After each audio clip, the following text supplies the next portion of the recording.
अस्सलाम वालेकुम वरहमतुल्लाहि वबरकातुहू। मोहतरम नाजरीन, हम लोग जो है इस प्रोग्राम को चला रहे थे और बीच में मसलियतन थोड़ा सा रुकना पड़ा हम लोग को, लेकिन फिर हम लोग शुरू हो चुके हैं इंशाअल्लाह और आप लोगों के बीच में पहुंच चुके हैं। और इस्लामिक जानकारियां जहां तक हो पाएगी हमसे मुमकिन बड़े बड़े मशाइख और उलमा हजरात से हम राब्ता करके आप लोगों से या आप लोगों तक अपनी बातों को यानी कुरान और हदीस की बातों को पहुंचाता रहूंगा इंशाअल्लाह।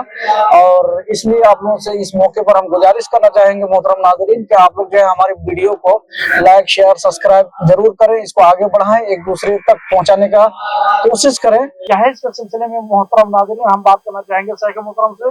और मेरा सवाल पहला ये होगा शेख से कि जहेज का रस्म समाज का एक नासूर बन चुका है, उसे कैसे खत्म किया जा सकता है? अस्सलामु अलैकुम व रहमतुल्लाहि व बरकातुहू। अल्हम्दुलिल्लाह वस्सलातु वस्सलामु अला रसूलिल्लाह, अम्मा बाद। मोहतरम नाज़रीन, तौफीक भाई का शुक्रिया, आप सबका शुक्रिया, चैनल का शुक्रिया। जो सवाल पूछा गया है मुझसे वो ये है कि जहेज का रस्म जो कि बुरी तरह फैल चुका है और समाज को नासूर की तरह जो अपने चपेट में ले चुका है, ये एक लानत है। इसको ख़त्म करने का क्या तरीका हो सकता है?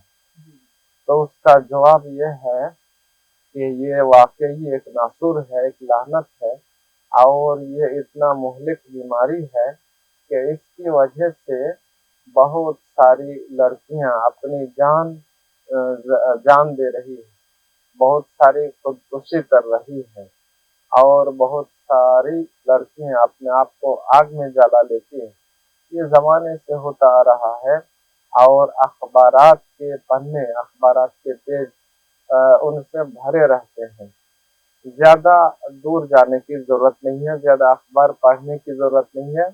करीब के ही एक गांव में 1-2 साल पहले एक दुल्हन, एक लड़की को उनके ससुराल वालों ने गला दबाकर मार डाला है और ये वाकया मुनफरिद नहीं है, पूरे हिंदुस्तान में ये सब हो रहा है। अब ये जो लानत है इसको दूर कैसे किया जा सकता है, इसके लिए शरीयत ने सख्त कवानीन रखे हैं। अल्लाह ताला ने कुरान मजीद के अंदर फरमाया, या अय्युहल्लज़ीना आमनू ला ताकुलू अमवालकुम बैनकुम बिल बातिल। ईमान वालो, अपने दरमियान दूसरे का माल बातिल तरीके से ना खाओ। तो जहेज में जो रकम लिया जाता है वो बातिल तरीके से लिया जाता है, क्योंकि उसको आपने कर्ज नहीं दिया, उसको कभी आपने पैसा नहीं दिया, बेला उजरत उससे आप ले रहे हैं, ये तो बातिल है। बातिल होने में कोई शक की गुंजाइश नहीं है। इस तरह बहुत सारी आयतें हैं और अहादीस हैं जिसमें इसकी ममानियत है, लेकिन फिर भी ये रुकने का नाम नहीं ले रहा है।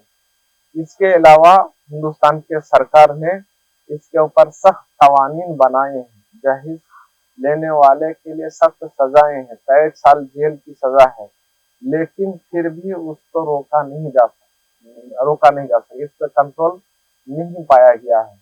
अब ये तमाम रास्ते जब फेल हो गए हैं तब हम सोचने पे मजबूर हो जाते हैं कि आखिर कैसे इसको खत्म किया जा सकता है। तो मैंने बहुत हद तक सोचा और मेरी नज़र में 3 असबाब हैं, 3 वजूहात हैं, उसके ज़रिए से इस जहेज को ख़त्म किया जा सकता है। पहला ज़रिया ये है कि मुल्क के तमाम उलमा को मुत्तफिक और मुत्तहिद होना होगा कि जहेज को सरे से ख़त्म करना है, मिल या मीट करना है, निस्त नाबूद करना है।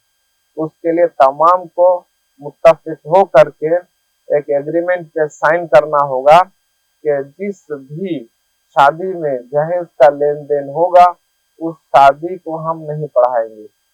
जब कोई भी आलिम पढ़ाने के लिए तैयार नहीं होगा तो वो मजबूर हो जाएंगे कि आलिम के पास आए और जहेज से दस्तबरदार होकर आलिम के पास आएंगे और निकाह पढ़वाएंगे। हाँ, आलिम के पढ़ाए बगैर उनको कोई चारा नहीं है, उनको और ऐसा मुमकिन नहीं है कि मंदिर जाके निकाह पढ़ाएंगे, कोई मुसलमान ऐसा कर ही नहीं सकता है। तो तमाम उलमा मुत्तफिक हो जाएंगे तो ये खत्म होने का चांस है। ये दूसरा, जितने गांव या शहर के लीडरान हैं, गांव के जो मंडल या सरदार हैं, ये तमाम लोग मुत्तफिक हो जाएं कि जिस भी शादी में जहेज का लेन देन होगा हम उसका मुकम्मल बाइकाट करेंगे। जब बाइकाट करेंगे और वो जो मुजरिम जहेज लेने वाले देखेंगे बाइकाट से मजबूर हो जाएंगे तो वो इस रस्म को, इस जहेज को छोड़ने पर मजबूर होगा। तीसरा वसीला या तीसरा जरिया जिससे ये खत्म हो सकता है और ये अहम है वो ये कि समाज में जो ताअद्दुद निकाह है, एक से ज्यादा शादी है, उसको प्रमोट करना होगा, उसकी हिम्मत अफजाई करनी होगी, बजाय इसके कि उसको बुरा मानते हैं। आजकल क्या आलिम है क्या जाहिल है, सब जो है दूसरी शादी को गलत मानते हैं, जुर्म मानते हैं। ये जो ज़हनियत है, ये ज़हनियत कहाँ से आई है? हिंदुआना रस्म व रिवाज से आई है। हिंदुओं के यहाँ दूसरी शादी जो है गलत है, हराम है। और खास तौर पर 1955 में जो हिंदू कोड बिल जो पास हुआ उसके बाद हिंदू एक से ज्यादा शादी नहीं कर सकता है। इसी के जो है चपेट में मुसलमान भी आ गए हैं और मुसलमानों के लिए अगरचे जायज है शादी करना, शरीयत ने जायज रखा है, कुरान में है, हदीस में है और सहाबा किराम ने भी एक से ज्यादा शादियां की हैं। बड़े बड़े नेक लोग, बड़े बड़े उलमा सब ने किए हैं एक से ज्यादा शादी, कोई गलत चीज नहीं है। लेकिन हिंदुस्तानी जो हिंदुआना समाज है उससे मुतासर होकर हम मुसलमान भी इसको बुरा समझते हैं और जिसकी वजह से दूसरी शादी को जो है मायूब समझा जाता है और अच्छे लोग नहीं करते हैं और उससे बचने की कोशिश करते हैं। जो बुरे लोग जब गलत चीज में फंस जाते हैं तो इक्का दुक्का उनकी दूसरी शादी करा दी जाती है, लेकिन अच्छे लोग इससे बचते हैं, जिसकी वजह से ये जो है समाज में बहुत ज्यादा जो है औरतों की कसरत की वजह से उनकी शादियां नहीं हो पा रही हैं और जहेज जो बुरी तरह फैला हुआ है। मोहतरम नाजरीन, अब जो है हम लोग अच्छी तरह से समाप्त करवा रहे थे और इस्तेफादा कर रहे थे। अब जो है दूसरा सवाल शेख के खिदमत में हम पेश करना चाहेंगे कि ताद्दुद निकाह से जहेज खत्म कैसे हो सकता है। इस सिलसिले में हमारे नाजरीन को जरा समझाइए शेख। जी शुक्रिया। ये सवाल का जवाब ये है कि ताद्दुद निकाह से जहेज खत्म कैसे होगा। उसकी जो है 2 पॉइंट में उसको समझाना चाहता हूँ। पहला पॉइंट ये है कि जब ताद्दुद निकाह होगा, एक से ज्यादा आदमी शादी कर सकेगा तो लड़कियों की तादाद कम होगी और जब भी किसी चीज की तादाद कम होती है तो उसका डिमांड बढ़ता है और फिर वो कीमती हो जाता है, इसलिए औरतों की कीमत बढ़ जाएगी और कोई जहेज के लिए जो है मुतालबा नहीं करेगा।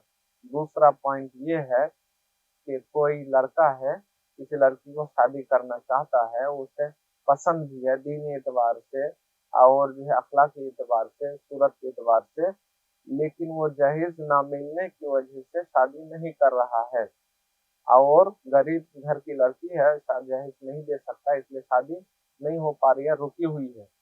ऐसी सूरत में जब दूसरा आदमी जो डबल करना चाहता है वो बेगर जहेज के शादी करने का ऑफर जब दे देगा और ये लोग गरीब लोग हैं मान भी जाएंगे, तब वो पहला लड़का जिसने पैगाम दिया था सोचा कि अब हाथ से निकल रही है तो हम बेगर जहेज के ही शादी कर लेते हैं। इस तरह बेगर जहेज के शादी कर लेगा और इस तरीके से समाज से ये बुराई हट जाएगी, खत्म हो जाएगी, दूर हो जाएगी इंशाअल्लाह ताला।